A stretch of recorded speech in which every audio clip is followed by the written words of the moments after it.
Salut à tous, cet après-midi a lieu la conférence de presse du procureur concernant la mort de Mélanie à Nogent. Donc un collège, il est à peine 8h15 hier quand une surveillante fait son travail. Elle veille à l'entrée des élèves, vous le savez. Et puis soudain, un élève de 14 ans sort un couteau de cuisine de 34 cm. Il l'agresse plusieurs coups, violents, mortels. Elle décède.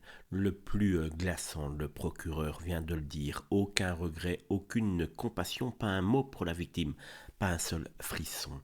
Ce garçon a ôté la vie à un adulte et il ne se ressent strictement rien. Il n'explique pas non plus, aucune motivation claire, rien, vide, total, comme ce qui doit se passer, sans doute, dans sa tête. Et ce n'était pas un cas social, nous dit-on, pas un jeune marginalisé, non.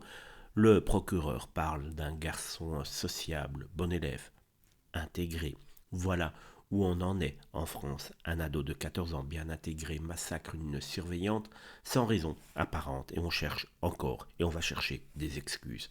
On va nous parler d'une fracture générationnelle, de souffrance adolescente, de pédopsychiatrie. On va interdire les couteaux comme si on ne trouvait pas de couteaux dans tous les tiroirs de cuisine.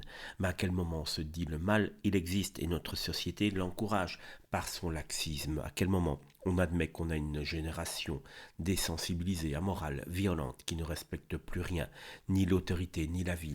À quel moment va-t-on se rendre compte qu'il faut reprendre les bases dès le plus jeune âge à l'école, réapprendre la politesse, le respect d'autrui, du vivre peut-être ensemble, s'il faut essayer de vivre ensemble, faisons-le du mieux que possible. Une surveillante, une femme, une figure d'autorité. Pour ça, elle est morte devant les grilles du collège, car on n'apprend plus le respect, on n'apprend plus à avoir des codes dans la vie, des lois.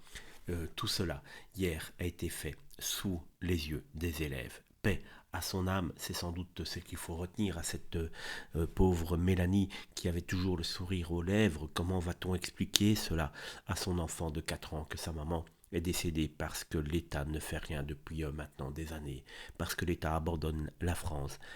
Ce petit garçon, lui, a perdu sa maman qui était tout le temps souriante et qui veillait sur lui. Mais honte à tous ceux qui ont laissé cette génération pourrir sans aucun repère.